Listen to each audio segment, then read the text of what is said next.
So আজকে বানাতে চলেছি চিংড়ির মালাইকারি। তো এখানে দেখতেই পাচ্ছ আমি নারকেলটা কুড়িয়ে নিচ্ছি।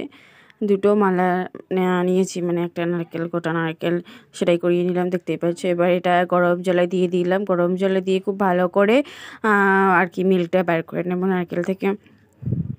সেঁকে নেব, একটু সেঁকে নিচ্ছি।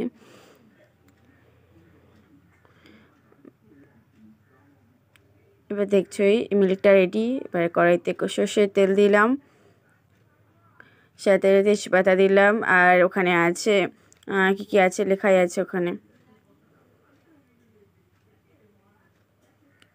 নারকেল কোড়া দিলাম অল্প, একদমই অল্প, হলুদ গুঁড়ো,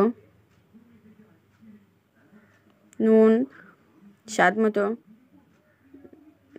ধরে যাচ্ছে বলে একটু নারকেলের দুধটা একটুখানি দিলাম। সাথে এবারে চিংড়িটা দিয়ে দিলাম, ছোটো ছোটো চিংড়ি, যদিও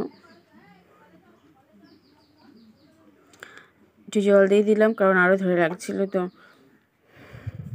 এবার পুরো নারকেলের দুধটাই দিয়ে দিলাম।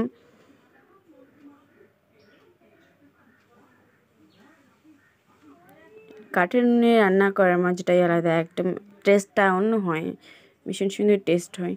তো কাঠের নুনেই রান্নাটা হচ্ছে, দেখতেই পাচ্ছ। এটা পোস্ত বাটা, ঢাকা দিয়ে দিলাম। এবার এখানে কড়াইতে 5 ফোড়ন,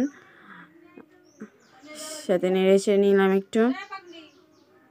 তারপর দিয়ে দিলাম টমেটো বাটা। এটা জাস্ট টেস্টটা আর একটু মিষ্টি করার জন্য। তো আবার ওই রাখা তরকারিটা দিয়ে দিলাম, ব্যাস রেডি। এবার ভাতের সাথে সার্ভ করে দিলাম।